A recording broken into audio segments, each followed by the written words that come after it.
દર્શક મિત્રોને મારી ચેનલમાં સ્વાગત છે। હું આવ્યો છું માધવપુર, તારીખ 30/3/2024 અને જો આમ માધવપુરનો મેળો ચાલુ છે અત્યારે।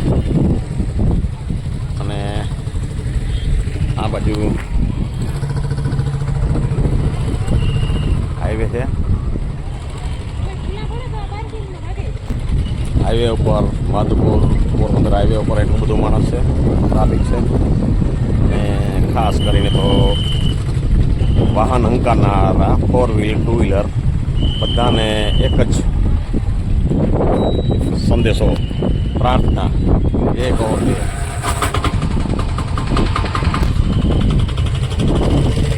બેનર લગાડેલું છે એ ખાસ જોઈ અને બેનર પ્રમાણે એટલે કે ટ્રાફિકના નિયમો પ્રમાણે વાહન આપણું હંકારવું, જેથી કરીને અકસ્માત ન થાય। બીજા નંબરમાં અકસ્માત ઠેકાણે આપણે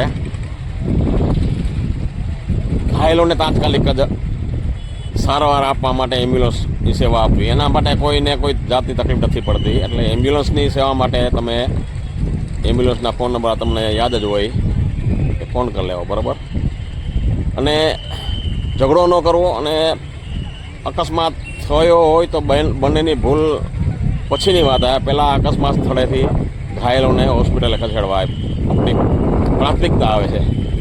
અને ગુજરાત પોલીસનો સહયોગ બહુ છે ટ્રાફિકના નિયમોમાં, આપણે તો ગુજરાતમાં બહુ સારું છે। તો આ રીતે ગુજરાત પોલીસ જો આપણે સહયોગ કરતી હોય તો આપણે પણ ટ્રાફિકના નિયમોનું પાલન કરવું જોઈએ।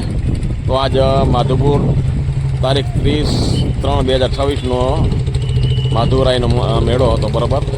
તો મેં અહીં બેનર માર્યું છે, તમે બધાએ જોઈ અને ખરેખર ટ્રાફિકના નિયમોનું પાલન કરે તો અકસ્માત ઓછા થાય। પછી બીજા નંબરમાં ગાફલાઈથી વાહન હંકારીએ તો શું થાય, કોકનો અકસ્માત થયો આપણી ગાફલતાને કારણે, કોકનો એકનો એક દીકરો હોય ને વયો જાય તો કોકના હાથ પગ ભાંગી ગયા, કોઈને મા બાપનો કમાવનાર એકનો એક દીકરો હોય, કોઈના નાના નાના બાળકો હોય ને એ અકસ્માતમાં મૃત્યુ પામે આપણી ગાફલતાને કારણે। તો આ રીતે વાહન ન ચલાવવું ખાસ અનુરોધ છે મારી પ્રાર્થના છે।